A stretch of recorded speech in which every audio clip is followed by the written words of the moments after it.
me and James, we had to partner up on this one because, I mean, hey, we have legends in the building. We have Carlos King. How are you doing today? I'm blessed and highly favored. Ooh, Are y'all gonna be nice?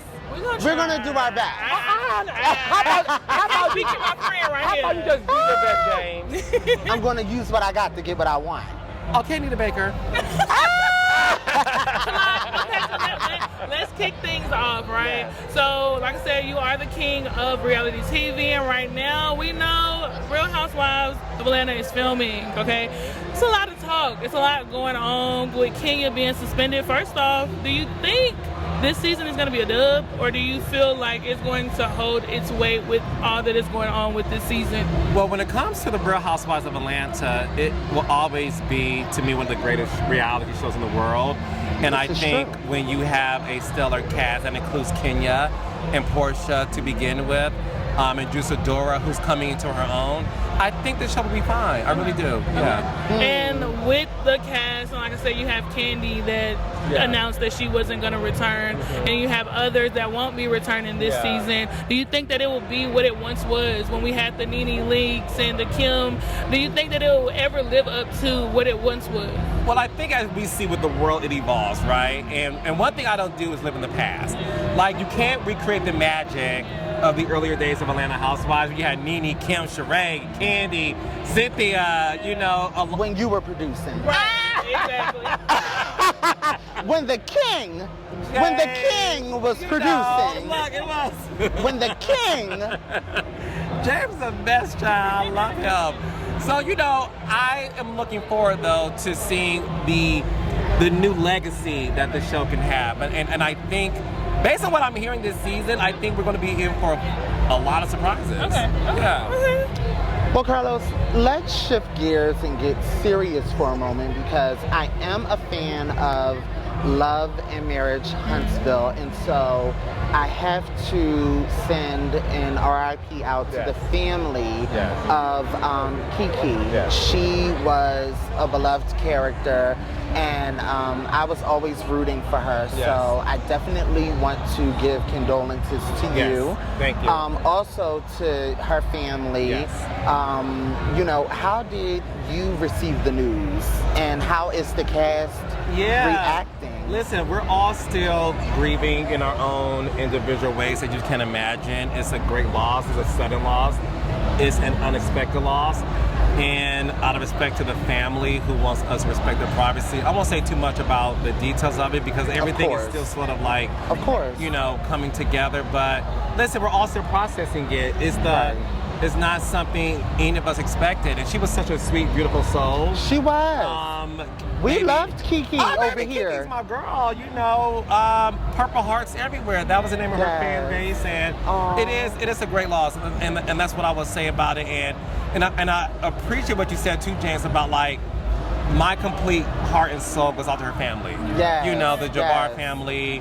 You know, the Moore family is something that it is a great loss, and it has impacted everybody who was involved in the show, obviously in her life, and like you said, rest in peace. Absolutely. Yeah. Now, I gotta ask you, now that we've gotten that out of the way, you know, most recently you did an interview with one of my faves, Claudia Jordan. I love her. We love Claudia, and it's funny because she said if TGIF gets canceled, she's gonna come back and tell everything. James is so funny. And TGIF did get canceled, child. Like 2 days after I dropped the interview, I'm like, okay. She knew something we did. I'm like, well, listen, I have done it the following week. Was Al Reynolds in that Beijing? James, be nice. I thought you would be nice. I said I was going to use what I got to get what I want. Now, don't misquote me because you a journalist, right? Hey, Portia. Hey, Portia. Was Al to blame? Because Armand said Al used what he knew, to quote Kelly Price, when she's not missing. Was Al to blame? Because Claudia was tearing up, and we never see Claudia cry. Yeah, You know? And so was Al to blame? Because we know you know the inner workings with your cat eye, your good cat eye. Not the cat eye. No, with that and cat I'm going to be eye. honest with you. I'll be very honest. Talk about it. Very honest. Talk about it, child. I really, truthfully, don't know the details of exactly what was going on behind the scenes, outside of what she shared, outside of what Claudia shared with me on the podcast. Okay. Because, and I'm gonna tell you why. I really wanted her to feel comfortable saying what she wanted to say, and I did not want to, like, in the camera say, well, okay, girl, what's the tea? Because I didn't want to get involved in it so much, because, listen, I love Claudia, I love Funky, he's my friend, and Al and I may not be friends, but we're friendly, and I don't want to involve myself in it so much, because we saw what happened in the interview. She said, people take things and they get in each other's ear, and I wanted the record to be shown that I don't even care to know all the details. If she don't want to talk about it, I'm not going to ask her behind the scenes, and I do have her phone number. What I will say is I have since spoken to Claudia since the show has officially been canceled, and she is doing as well as she could, and stay tuned. Okay. Stay tuned. Okay. Because we know you did say that you were supposed to be hooking her up with this new show. I didn't say that she did. Oh, okay. You really watched the whole thing, Jay. Didn't I tell you I was going to? I love you. Listen, journalists do what they need to do.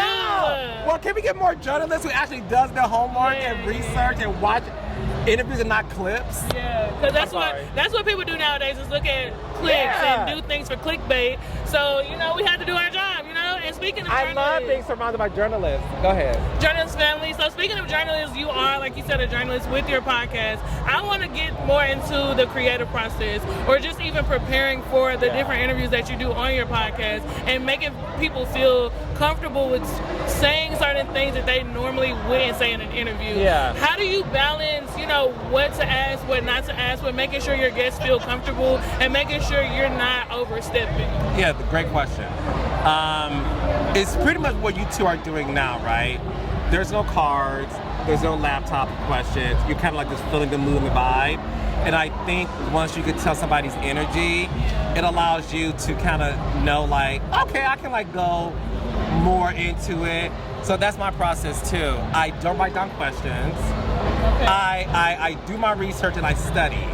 And then I keep it all in my head. And then I have to feel the energy from them. And there's a lot of times where people have said too, like, yeah, in the beginning they were kind of closed up, but then they opened up to you, Carlos, afterwards, and that's what happens. So my process is I want to make sure all my subjects feel comfortable. And they know that it's not a gotcha interview. It's like, you can talk about, like Claudia, you don't want to talk about, I'm not going to press you. And I want them to know that there is somebody in the Black community that they can talk to, and just be okay with addressing things in a safe space. Yes. And I have not had one, knock on wood, all the interviews I've done, I have not had one person say, well, I feel set up or something. They all, every last one, they have said to me, wow, thank you. That's largely because you do those interviews by yourself, because if you were to do those interviews with your partner in crime, Dr. Heavenly, people wouldn't feel as hospitable because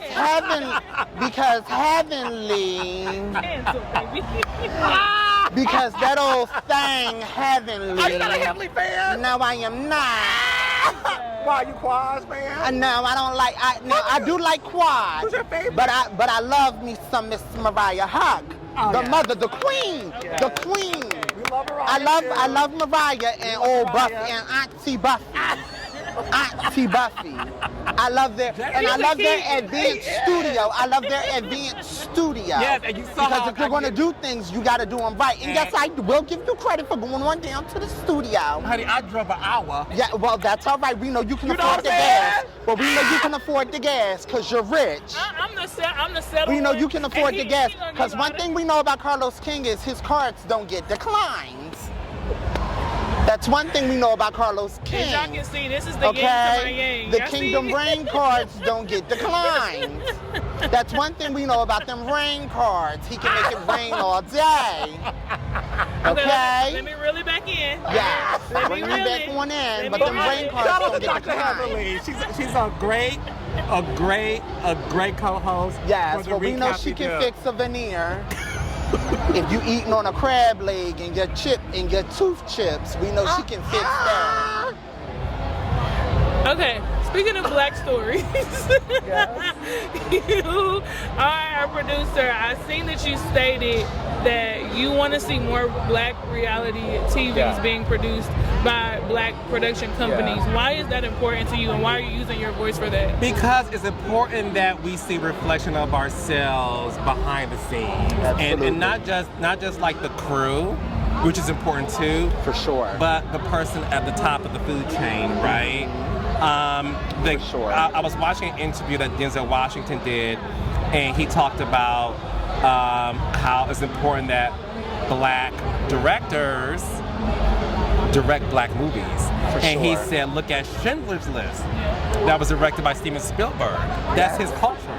Could Spike Lee have done it? Sure. But it would have been different. Right. It would have. Could Steven Spielberg direct Do the Right Thing? Sure, he could, right?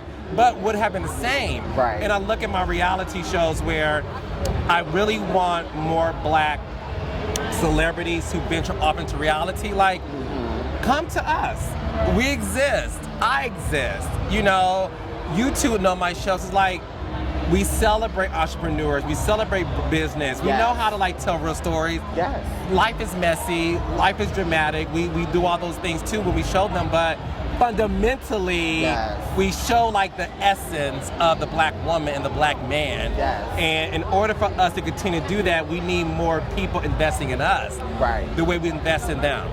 For sure. Yeah. And for one more question from me, a lot of the reality TV shows that we loved back then, like you said, you don't live in the past, but a lot of those shows aren't doing as well as they used to. What plans do you have to kind of reel that back in and get people back in their homes watching more reality TV? Yeah, I think we have to talk about it more, right? That's why I love being here at Essence. I love, doing press, and I love meeting people like you two, where we can say like, oh my gosh, Carlos has this new show called Family Empire Houston that comes on Friday nights on OWN. Let's support him. Let's spread the word. I love doing press because we are the culture. We are the ones who set the trends. And my biggest thing is I don't think we understand how much power we have. And if we will all come together and join forces, this world could be very different if we did not feel like we were in competition. And the sad part is there's a lot of competition in our community, and that crabs in a barrel mentality. Yeah, we think it can only be one of us, and I feel good celebrating black people who are on my level, higher level, whatever level, because at the end of the day, I want their names out there too. And if you don't want to work with me, cool. There's other people you can. I always tell people, if you want to come with me, fine, go to a black person. To another one, there's more. Don't feel the need to just go other places, so we have to invest in each other. Well, I don't necessarily know if we need a bunch of schemes that Todd are going to set. No, we necessarily need that, necessarily, you know. You are crazy. We don't want to find ourselves in a rabbit hole. No, we don't, baby. Foolishness no, we and don't. madness, No, okay? stop. Don't lead us beside the still water, honey, We'll chasing do more. waterfalls. We'll do more. Not all of us can swim. And you know, black people, we can't get our hell wet. All right. All right. That's What's right. next for Carlos King? Okay, so Family Empire Houston, every Friday, 8 o'clock, 7 Central on OWN. Love and Marriage Huntsville is out right now. Yes. Saturdays, 8 o'clock. We got more announcements coming in my podcast, Reality with the King. Every It's a Tuesday, king. It's a YouTube, king. Apple, Spotify, wherever you get your podcast. As James said, honey, it's a key. Honey, Yes. don't miss it. Ah. Thank you. My gorgeous, you are so funny. Yes. Stay yourself, honey.